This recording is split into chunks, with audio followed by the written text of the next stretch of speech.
پاکستان میں خودکشیوں میں اضافہ ہو رہا ہے اور سب سے زیادہ خطرناک بات یہ ہے کہ یہ بہت جوان بچے خودکشیاں کر رہے ہیں۔ ماں ہونے کے ناطے روح کانپ جاتی ہے جب مجھے کوئی بھی ایسی خبر ملتی ہے کہ کسی بچے نے خودکشی کر لی، اور زیادہ تر جو ہمیں نیوز ملتی ہے اس سے پتہ یہ چلتا ہے کہ یونیورسٹیز کے بچے یا جن بچوں کے ایگزامز میں ابھی رزلٹ آئے ہوتے ہیں ان کے اندر یہ رجحان زیادہ پایا جاتا ہے، یا وہ بچے جن کو جابز نہیں مل رہی ہوتی۔ اور یہ ٹرینڈ ہمارا یہ بہت خطرناک بنتا چلا جا رہا ہے۔ ہمیں اس پہ غور کرنے کی ضرورت ہے، اس کو سمجھنے کی ضرورت ہے۔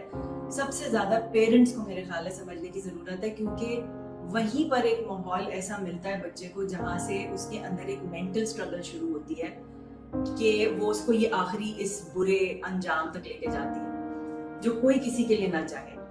ہماری بات کچھ سائیکالوجسٹ سے ہو رہی تھی اور وہاں سے ہمیں یہ پتا چلا کہ یہ اچانک کا فیصلہ نہیں ہوتا ہے، اس کے پیچھے 6 سے 8 مہینے کی مینٹل اسٹرگل ہوتی ہے، جس سے آخر کار بچہ تھک ہار کے یہ ایک انتہائی قدم اٹھاتا ہے۔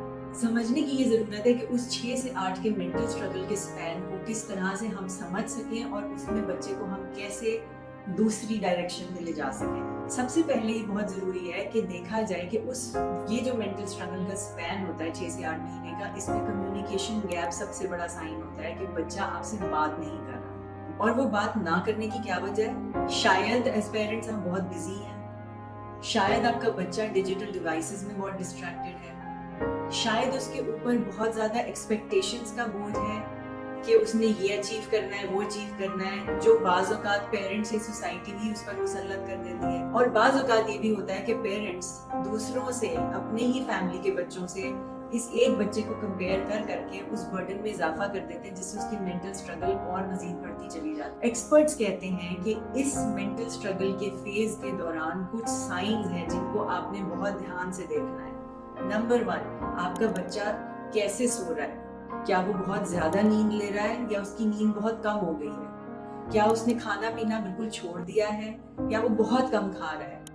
کیا وہ بہت زیادہ اریٹیبل ہے، چڑچڑاپن اور غصہ دکھا رہا ہے یا نیگیٹو کامنٹس دے رہا ہے؟ اگر یہ سائنز ہیں تو آپ کو اس میں زیادہ توجہ دینے کی ضرورت ہے۔ سب سے پہلے پلیز میک شور کہ آپ کمپیریزن نہ کریں اپنے بچے کا کسی اور کے ساتھ۔ نمبر 2، ایگزام کے ریزلٹس آنے سے پہلے 2-3 مہینے پہلے سے بچے کے ساتھ کمیونیکیشن ایسے کرنا شروع کر دیں کہ آپ بہت زیادہ ضروری ہو ہمارے لیے، چاہے آپ کا ریزلٹ کیسا بھی آئے۔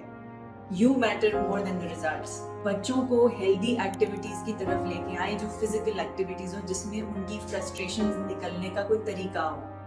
بہترین یہ ہے کہ آپ ایسی اسپورٹس میں انرول کریں جس میں آپ خود بھی ان کے ساتھ سیشنز کیا کر سکیں، جیسے کہ بیڈمنٹن، اسکواش، سوئمنگ، یا اگر آپ گھر میں ہی کچھ کرنا چاہتے ہیں تو کوکنگ، بیکنگ یا بورڈ گیمز، تاکہ بچوں کو احساس ہو کہ ان کا کوئی سپورٹ سسٹم ہے اور ان کے پیرنٹس ان کے اندر جینوئنلی انٹرسٹڈ ہیں، ریگارڈلیس کہ ان کے ریزلٹ اور ان کی کامیابیاں اور ناکامیاں کیسی جا رہی ہیں زندگی میں۔ اور لاسٹلی بچوں کی غذا کا بہت خیال رکھیں۔ ہم جتنی پروسیسڈ فوڈز اور جتنی انسٹنٹ میلز ان کی زندگیوں میں انکریج کرتے ہیں، اتنا ہی کیمیکلز ان کے سسٹم میں داخل ہو رہے ہیں، جو کیمیکلز ان کے نیچرل ایموشنز کو پروسیس کرنے کے طریقوں کو افیکٹ کرتے ہیں۔ سو اچھی طیب حلال کی غذا کی طرف آئیں، جس سے ان کے اندر ان کی کیمیکل کمپوزیشنز بھی ان کی بہتر ہوں۔ اور لاسٹلی سب سے امپورٹنٹ، اپنے آپ کو بھی سوسائٹی کے مقرر کردہ پیرامیٹر سے آزاد کریں، تاکہ آپ کے اندر بھی دل میں سکون ہو کہ آپ کے بچے کا جو راستہ ہے کامیابی کا، وہ وہی نہیں ہے جو سوسائٹی نے اس کے لیے طے کیا ہوا ہے۔ یہ بہت ضروری ہے تاکہ ہم اپنے بچوں کو محفوظ کر سکیں اور ان کی خوشیوں میں خوش ہو سکیں۔